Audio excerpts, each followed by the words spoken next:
इस वीडियो में दी गई जानकारी सामग्री गणना की प्रामाणिकता या विश्वसनीयता की गारंटी नहीं है। सूचना के विभिन्न माध्यमों, ज्योतिष, पंचांग, प्रवचनों, धार्मिक मान्यताओं, धार्मिक ग्रंथों आदि से संकलित करके यह सूचना आप तक प्रेषित की गई है। हमारा उद्देश्य सिर्फ सूचना पहुंचाना है। पाठक या उपयोगकर्ता इसे सूचना समझकर ही ले। इसके अतिरिक्त इसके किसी भी तरह से उपयोग की जिम्मेदारी स्वयं उपयोगकर्ता या पाठक की ही होगी। नमस्कार दोस्तों, स्वागत है आपका हमारे YouTube चैनल सांसारिक जानकारी पर। हम आपको यहाँ पंडित प्रदीप जी मिश्रा द्वारा बताए गए उपाय जो वे अपनी कथा में बताते हैं, उनकी जानकारी देते हैं, ताकि आपको एक ही जगह पर ही सारे उपाय मिल जाए। गुरु जी के बताए गए उपाय श्री शिव पुराण से जाने गए होते हैं, इसलिए निसंदेह भगवान शिव पे विश्वास रख कर करे। इस पुराण में शिव जी को वात्सल्य, दया और करुणा की मूर्ति के रूप में महिमामंडित किया गया है। इस पुराण का पाठ करने से भक्तों के अंदर भी ऐसे ही गुणों का संचार होता है, यानी भक्तों का चरित्र भी भगवान शिव की ही तरह बनने लगता है। जो भक्त शिव पुराण का विधि पूर्वक पाठ करते हैं, वो जीवन मरण के चक्र से भी मुक्ति पा जाते हैं। ज्योतिष शास्त्र के अनुसार नए साल में कई खास उपायों को करके माँ लक्ष्मी की असीम कृपा पा सकते हैं। ऐसे ही हल्दी से संबंधित इन उपायों को अपना सकते हैं। शास्त्रों में हल्दी के महत्व को विस्तार से बताया गया है। मांगलिक कार्यों से लेकर शुभ कामों में हल्दी का इस्तेमाल अवश्य किया जाता है। हल्दी को बहुत ही शुभ माना जाता है। वहीं दूसरी ओर ज्योतिष शास्त्र में भी हल्दी का विशेष महत्व है। ज्योतिष शास्त्र के अनुसार हल्दी का इस्तेमाल करके व्यक्ति सुख समृद्धि के साथ जीवन में तरक्की की सीढ़ियां चढ़ सकता है। इतना ही नहीं, हल्दी का संबंध भगवान बृहस्पति और मां लक्ष्मी से है। भगवान बृहस्पति को हल्दी का तिलक किया जाता है, जिससे वे प्रसन्न रहते हैं। ऐसे में नए साल में आप हल्दी से कुछ खास उपाय कर पूरे साल खुशियों के साथ बिता सकते हैं। इस उपाय को करके जीवन की हर परेशानी से छुटकारा मिल सकता है। निवेदन करूंगा, दुनिया में ऐसा कोई समस्या नहीं जिस समस्या का कोई निदान नहीं। हर समस्या का निदान है, पर निदान किसी दूसरे के पास नहीं, निदान केवल मेरे भोले नाथ के पास में है। आपको अगर किसी समस्या का सफल आनंद चाहिए तो शंकर की शरण में जाओ। आपको सीहोर आने की भी जरूरत नहीं है, आपको हमसे मिलने की जरूरत नहीं है, आपको पंडित प्रदीप मिश्रा के पास नहीं आना, आपको किसी बाबा जोगी के पास नहीं जाना, आपको किसी के बेल भभूति लेने नहीं जाना, आपको तो शिव के पास जाना। जो शंकर की वस्तु है उसको स्वीकार करो, बस शंकर की वस्तु को स्वीकारिए। शंकर की वस्तु को स्वीकार करना चालू कर दीजिए। अरे भाई, शिव महापुराण की कथा तो यहां तक कहती है,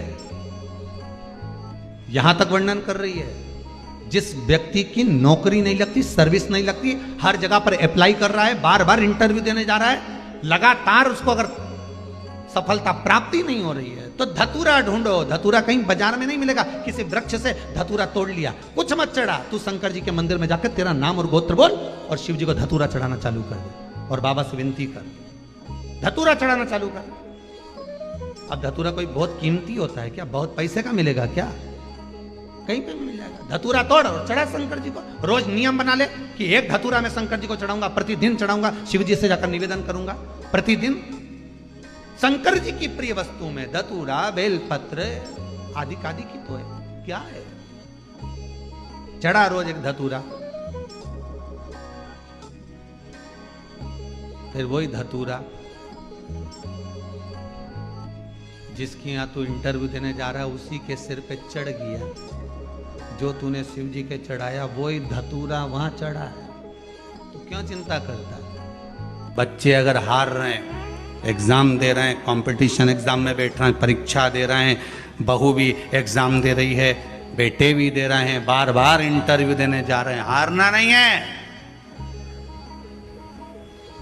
शंकर पर विश्वास रखो, भगवान शिव का स्मरण कर कर, शिव का अनुमोदन कर कर, शंकर का भजन कर कर, शिव नाम का स्मरण कर कर जाओ तो सही। सबसे ज्यादा खुशी इस बात की है आज के पर्चों में कि इसमें जितने पर्चे हैं, इसमें सबसे ज्यादा पर्चे इस बात के हैं कि मेरे बच्चों की सरकारी नौकरी लग गई, जॉब लग गई, ये लग गया, वो लग गया। सबसे ज्यादा खुशी इस बात की। और फिर निवेदन करूंगा, ये पर्चे हमारे जाने के बाद यहीं रहते हैं, आप भी पढ़ लिया करो। हम थोड़े बहुत नहीं पढ़ पाते हो तो आप पढ़ ले, पढ़ लिया। खुशी इस बात की है, हिम्मत ना हारिएगा। हारिया ना हिम्मत विसारिया ना राम। शंकर का अनुमोदन करते जाओ, शिव का स्मरण करते जाओ, भगवान की भक्ति को धारण करते जाओ, आगे बढ़ते जाओ। एक बात याद रखना, अगर किसी एग्जाम में बैठ रहे हो, बहुत बार बैठ चुके हो, नहीं हो रहा, तो कच्चे दूध में थोड़ी सी काली मिर्च को पीस कर डाल लीजिए। फिर काली मिर्च आ गई, ध्यान रखना। कच्चे दूध में थोड़ी सी काली मिर्ची को पीस कर डाल लीजिए।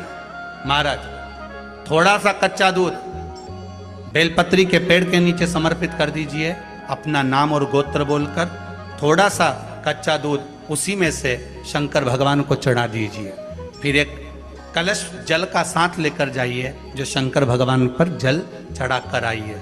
फिर जिस एग्जाम में जा रहे हो उसमें आप चले जाइए, बाबा आपको सफलता प्रदान करेगा ही, ये पक्का। काली मिर्च शत्रुओं का नाश करती है, आपको बल प्रदान करती है कि आप जिस परीक्षा में बैठने जा रहे हो, आप जिस जगह पर भगवान का अनुमोदन करने जा रहे हो, आप जिस जगह पर कंपटीशन एग्जाम में बैठने जा रहे हो, वहां सफलता देगी वो आपको। अगर कहीं भटक भी गए, हट भी गए, तो वो सफलता देगी।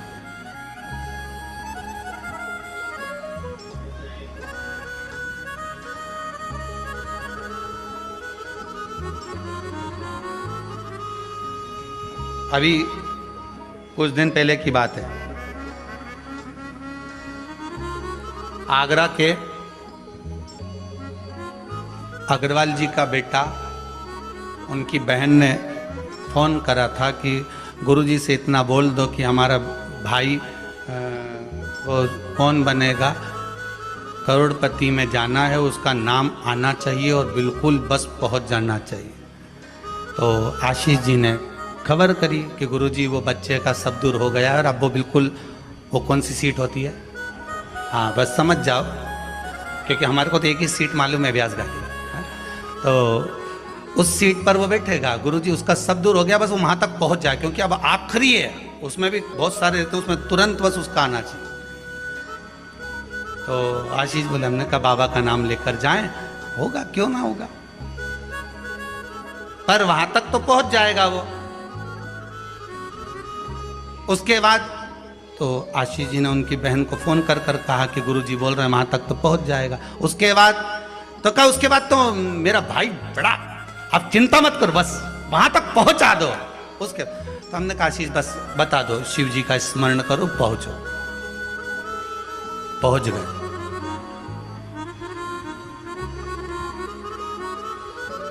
अब फिर बोली, बात याद रखना, गुरु कह रहा है कि पेड़ पे झंडा बंद, गुरु जी ने ऊपर चढ़ा दिया। उतरते समय उतरता गया, उतरता गया, उतरता गया, केवल 4 फीट की ऊंचाई बची थी, तो गुरु जी ने कहा, वहां पांव रख ले, मां कोटर पकड़ ले, मां हाथ रख ले। चेले को गुस्सा आ गया, बताओ मैं इतनी ऊपर से नीचे तक उतरा तो गुरुजी एक शब्द नहीं बोला और अपने आप को गुरु पद दिखाने लगे। नीचे उतरा तो गुस्से में लाल हो गए। गुरुजी ने पूछा, बेटा आराम से उतर गया? हाँ गुरुजी, पर आपकी ये बात बहुत गलत लगी मुझे। कौन सी? मैं इतनी ऊपर से नीचे उतरा, आपने एक बार भी नहीं कहा कि वहां हाथ पकड़ ले, कि वो कोटर पकड़ ले, कि वो डाली पकड़ ले, और केवल जरा सी दूरी बची थी, जब तो मैं ही उतर जाता। तो आप बताने लगे कि कोटर पे पांव रख लेना, डाली पकड़ लेना, नीचे उतर जा, आराम से देख के उतरना, संभल के उतरना। गुरुजी बोले, भैया बात इतनी सी है, जब व्यक्ति मंजिल तक पहुंचता है और मंजिल से जब नीचे उतरता है तब उसको डर लगता है, भय लगता है, कैसे चढ़ूंगा, कैसे उतरूंगा। जब मंजिल करीब में होती है, घर पास में होता है, तो गाड़ी की स्पीड भी तेज कर ली जाती है। अब तो 3 किलोमीटर बचा और मालूम पड़े वो 3 किलोमीटर के बीच में ही गाड़ी के सामने सुअर आ गया, तो विचार करिएगा जरा, बहुत सोचने वाली बात है। पशुपति व्रत आप कर रहे हो, पशुपति व्रत आप धारण कर रहे हो, पर निवेदन केवल इतना सा है कि आपकी स्पीड का ध्यान रखना, आपकी स्पीड का ध्यान रखिए। आप शंकर का भजन कर रहे हो, आप स्पीड का ध्यान रखिए। कहीं हमारे व्रत में, हमारी पूजन में, हमारे भगवान की भक्ति में कहीं अहंकार तो नहीं आ गया? वो स्पीड देखना पड़ेगी। अहंकार तो नहीं आ गया, अभिमान तो नहीं आ गया? हम भगवान की भक्ति में डूबने वाले हैं, भगवान मिलने वाला है, बिल्कुल सम्मुख में हमारा काम होने वाला है, पर हम क्यों नहीं पहुंच पा रहे? हम वहां तक क्यों? कई लोगों के साथ होता है, सामने थाली लग जाती है, भोजन करने की तैयारी होती है, थाली सरक जाती है, बिल्कुल होने वाला है, बिल्कुल लग गया, अपना तो नाम ही है, और मालूम पड़े गायब। कहीं स्पीड तो तेज नहीं कर ली हमने अपनी गाड़ी की? कहीं अहंकार में तो नहीं डूब गए हम? इसका स्मरण रहे। अहंकार में 3 गए धन, वैभव, वंश, ना मानो तो देख लो रावण, कौरव और कंस। एक जगह कहीं विचार करिएगा।